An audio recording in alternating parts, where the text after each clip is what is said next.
manake mvua imeleta shida.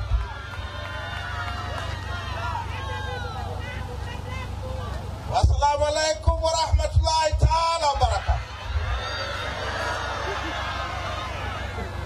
Lindi mpo!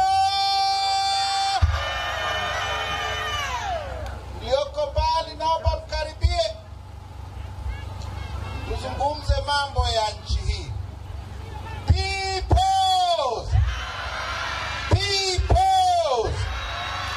Asante Lindi, asanteni sana. Nimefurahi kuwaona tena. Mara ya mwisho tumefanya mkutano wa hadhara hapa, nilikuwa nagombea urais mwaka 2020.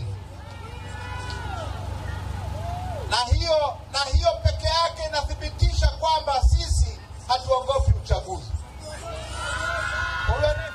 Kwa anayefikiria tunaogopa uchaguzi ajue tu kwamba sisi hatuogopi uchaguzi.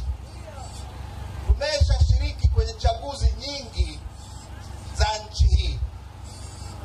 Sasa leo nataka tuzungumze habari ya uchaguzi, ndugu zangu. Kwa sababu hii habari ya uchaguzi ina maneno mengi sana. Na ni sawasawa iwe na maneno mengi. Ni sawasawa habari ya uchaguzi iwe na maneno mengi. Kwa sababu viongozi unaowapata kwenye uchaguzi wanategemea namna uchaguzi wenyewe ulivyo. Uchaguzi ukiwa wa hovyo, utapata viongozi wa hovyo.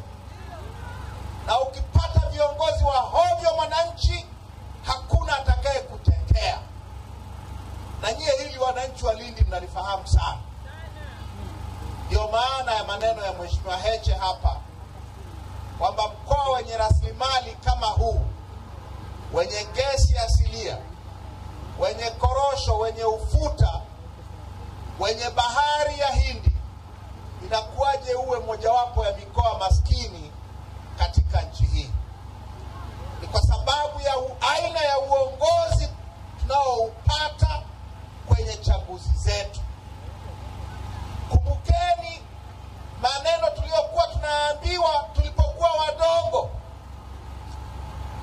Sisi tuliokuwa wadogo miaka ya 70 tulikuwa tunaambiwa na Nyerere, ili tuendelee tunahitaji vitu vinne.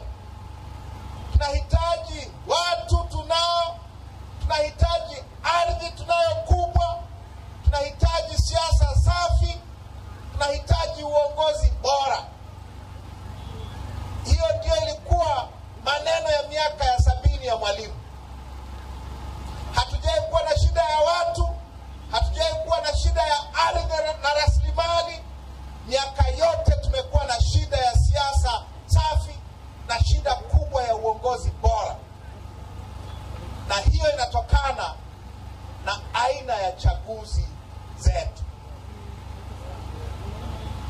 Wanataka tuzungumze habari ya bila mabadiliko hakuna uchaguzi. Nitazungumza kwa kutumia mifano ya Lindi ya kwenu. Kwa sababu nikitumia mifano ya Dar es Salaam, naweza mkanihoji kwa nini utumie ya Dar es Salaam, inatuhusu sisi nini? Nitatumia ya Lindi. Ndugu zangu,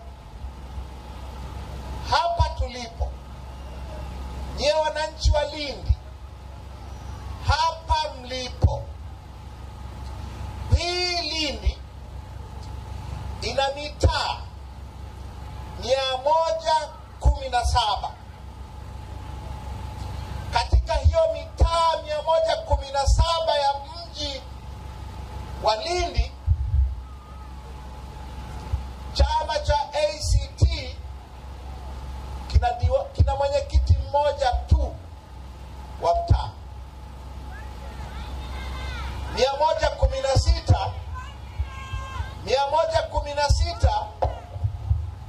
ni wa CCM.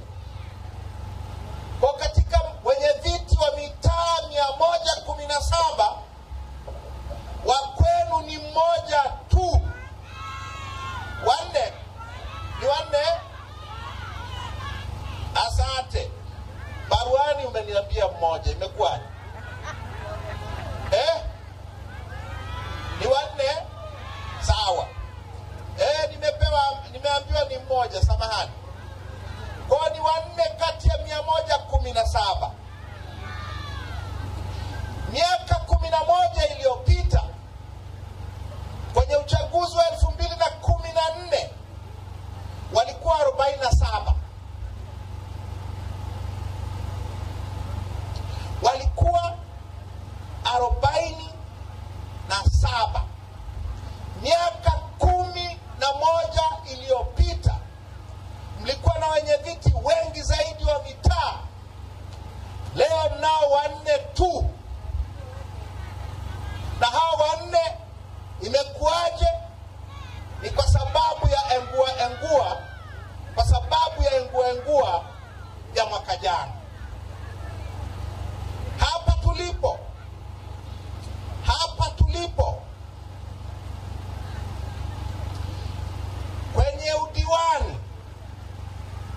kwenye udiwani hii halmashauri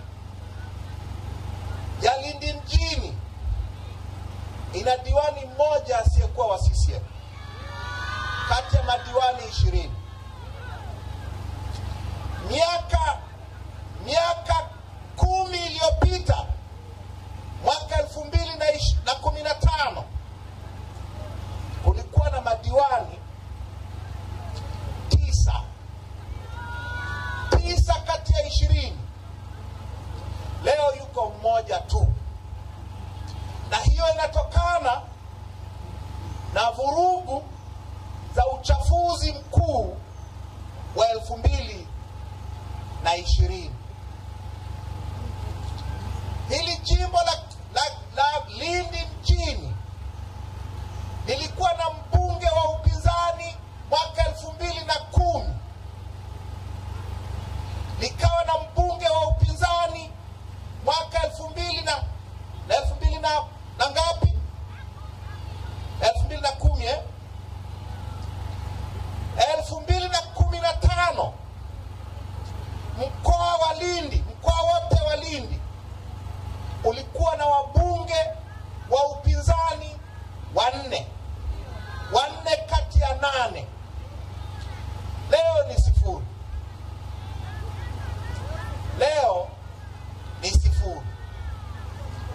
Na ni 0 kwa sababu ya vurugu za 2020. Maana yake ni nini, ndugu zangu wa Lindi mjini?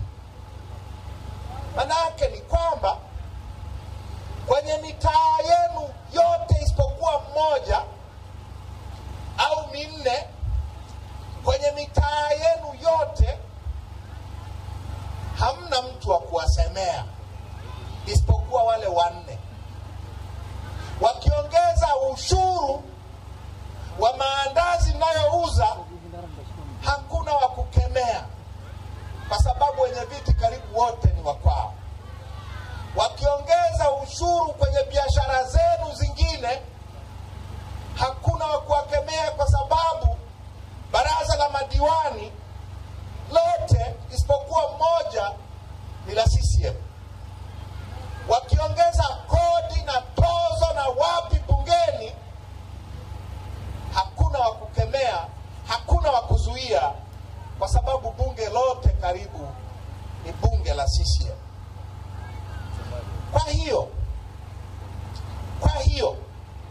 hatuna watetezi, hatuna mtu wa kututetea kwenye bunge, hatuna mtu wa kututetea kwenye halmashauri, kwenye baraza la madiwani, hakuna mtu wa kututetea kwenye mitaa. Hakuna. Tuko peke yetu. Na kama tuko peke yetu na Mungu wetu, maana yake ni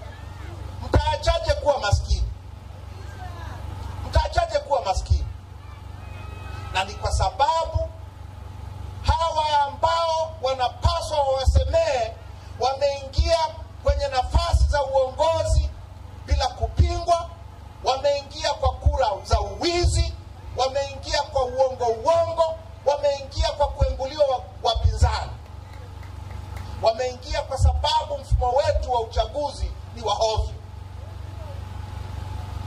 Sasa haya ambayo nimeyasema kwa Lindi mjini ni ya nchi nzima. Nimetokea Kilwa muda huu.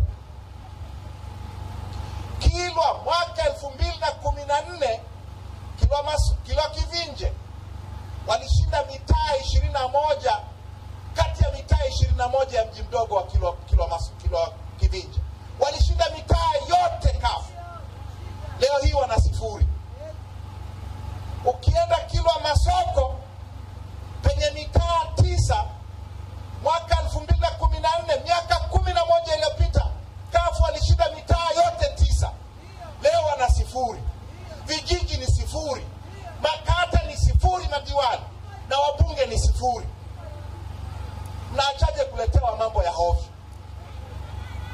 Na yote hii ni kwa sababu mfumo wetu wa uchaguzi ni mfumo wa hovyo. Nimeambiwa hapa huyo aliyeshinda udiwani hapa 2020 alishinda kwa sababu ni mshenga wa mkurugenzi wa mji wa Lindi. Mshenga. Wao akaonewa huruma na nani? Na huyo jamaa aliyemtafutia mke. Sasa uchaguzi wa aina gani huu? Sasa ndugu zangu, shida ni nini? Shida ni nini? Shida ni kwamba mfumo wetu wote wa uchaguzi ni mfumo wa CCM. Katiba imetengeneza tume ya uchaguzi, imeitengeneza ki-CCM. Inateuliwa na rais. Rais ni mwenyekiti wa CCM, anateua ma-CCM wenzake. Wakurugenzi wanaosimamia chaguzi huku majimboni ni wateule wa rais, na rais ni mwenyekiti wa CCM, kwa anateua ma-CCM wenzake. Ukienda chini kwenye kata, wanaosimamia uchaguzi wa diwani ni ma-CCM watupu. Kwenye uchaguzi wanaosimamia kwenye vituo huku vijijini na mitaani, walimu, manesi, watu gani, wote ma-CCM. Ndio maana kwenye uchaguzi sasa haiwezekani tena kushinda. Ndio maana hizi 0-0. Kwa tunapozungumza habari ya mabadiliko, tunazungumza habari ya kubadilisha huu mfumo wa ki-CCM kutoka juu mpaka chini na kuweka mfumo ambao ni huru. Tume ya uchaguzi iwe ya watu wasiomtegemea rais kwa maisha yao. Wasimamizi wa uchaguzi wa majimbo wanaotangaza wabunge wawe ni watu wasiomtegemea rais kwa maisha yao. Hawa wanaosimamia chini kwenye udiwani, kwenye wenyeviti wa mitaa na vijiji, wawe ni watu huru wasioitegemea CCM kwa riziki zao. Tunapozungumza mabadiliko ya mfumo, la kwanza ni hilo. La pili, ndugu zangu, tuna ugonjwa mkubwa kwenye chaguzi zetu wa kuengua wagombea wa upinzani. Na hili mnalifahamu sana. Umekuwa sasa ni ugonjwa wa kudumu. Tulifikiria ni ugonjwa wa Magufuli, tukafikiri tutapata ahueni baada ya Magufuli kufa. Ugonjwa huo umeongezeka ukali, sasa ni ugonjwa sugu. Mmeyaona mwaka jana chini ya Samia. Ugonjwa wa kuengua wagombea wa upinzani, na wanaoenguliwa ni wapinzani tu. Katika historia ya uchaguzi wa vyama vingi vya nchi hii, hakuna mgombea mmoja wa CCM amewahi kuenguliwa. Hakuna. Sasa hiyo inatokana na nini? Inatokana na sheria ya uchaguzi kuwa ni sheria ya kuwekea mitego wagombea badala ya sheria ya kuwezesha uchaguzi. Ukikosea kwenye picha, sheria inasema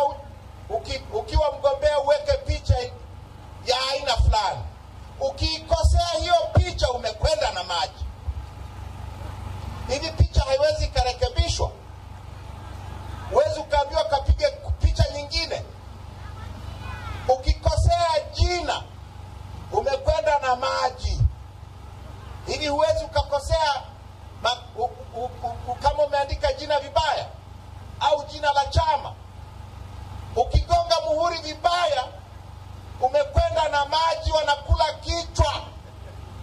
Hivi haiwezekani kuambiwa kapige muhuri sahihi. Haiwezekani. Na hii ni mitego kwa ajili ya wapinzani. Mwaka jana hakuna aliyefanya makosa, sio wengi waliofanya makosa, lakini walitengenezewa makosa na mkurugenzi na wakurugenzi nchi nzima na watu wao. Ndio maana wakaengua watu kwa maelfu. Sasa dawa ya ugonjwa wa kuengua wapinzani ni kubadilisha sheria. Sheria iseme mgombea hataenguliwa kwa sababu yoyote ile, isipokuwa tu kama hana sifa za kikatiba, kama hana sifa zilizowekwa kwenye katiba ya nchi. Haya makosa ya picha, makosa ya muhuri, makosa ya kuandika jina vibaya na makosa ya aina hiyo ni makosa yanayorekebishika. Sheria itamke hivyo. Sheria ikisema hakuna kuengua wagombea, huu ugonjwa utafutika. Tatizo la tatu ni tatizo la kura feki. Na nyie mnafahamu, mwaka jana wameandikisha watoto wa darasa la kwanza, wameenda kwenye daftari la wakazi, daftari lile la sensa, wameandikisha majina yote bila kuangalia hata umri. Ndani ya wiki moja wameandikisha watu milioni 31. Tanzania hii tunadanganyana nini? Sasa hawa wanaoandikishwa ambao hawana sifa, wengine marehemu, wengine hawapo, mnakuja kukutana nao siku ya uchaguzi. Siku ya uchaguzi kila polisi ana kibegi mgongoni, kila mwalimu ana kibegi mgongoni. Akija na baibu, amevaa baibu, ujue baibu ina mabegi kadhaa. Akiwa na kanzu, ujue hiyo kanzu ina mambo. Hivyo vibegi vimejaa kura feki, vimejaa kura za uongo. Halafu wanaondoa mawakala wa upinzani, wanajaza masanduku ya kura kwa kura feki. Mamilioni ya kura feki ili kuishindisha CCM. Tunahitaji daftari la kudumu la wapiga kura liandikishwe upya ili kuondoa mamilioni ya wapiga kura hewa ambao wameingizwa na tume ya uchaguzi kwa sasa. Na hilo litawezekana kama vyama vya siasa vinavyoshiriki uchaguzi na wagombea wao watakuwa na haki ya kwenda kuchunguza inakohifadhia tume, inakohifadhia majina ya wapiga kura wote inaoandikisha nchi nzima. Maana yake tume inatuwekea majina ukutani, inaacha kuweka mamilioni ya wapiga kura hewa ambayo imewatunza kwenye seva za makompyuta yao. Kwa lazima tuandikishe daftari la wapiga kura upya, na vyama vya siasa na wagombea wapate access kwenye hii inakotunzia hizo rekodi zake. La nne, na hili mnalifahamu sana, vurugu dhidi ya wapinzani wakati wa kampeni. Tunafanyiwa vurugu sana. Tunafanyiwa vurugu na wasimamizi wa uchaguzi, tunafanyiwa vurugu na mapolisi, tunafanyiwa vurugu na ma-DC, tunafanyiwa vurugu na maafisa tarafa na wakuu wa mikoa, tunafanyiwa vurugu na watu wa usalama wa taifa. Ni vurugu dhidi ya wapinzani. Nataka hizo vurugu zikome. Wakati wa kampeni wapinzani wapate haki sawa ya kufanya kampeni kama wagombea wa CCM. La tano, swala la mawakala na matatizo yote yanayohusiana na siku ya upigaji kura. Kwenye chaguzi zetu, ndugu zangu wa Lindi, mnafahamu, ikifika wakati wa kuweka mawakala wa upinzani kuapishwa ni vita.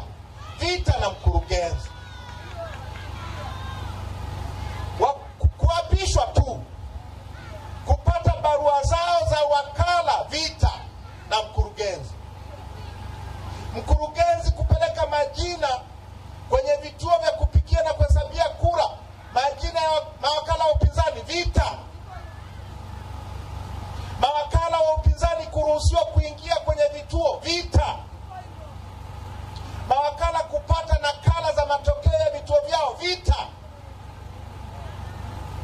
Nataka sheria ya uchaguzi itamke kila chama kinachoshiriki uchaguzi kina haki ya kuwa na wakala muda wote wa kupiga kura, kuzihesabu na kutangaza matokeo. Kuwe na wakala muda wote. Kusiwe na uchaguzi mahali ambapo hakuna wakala wa chama kinachoshiriki uchaguzi. Usiendelee.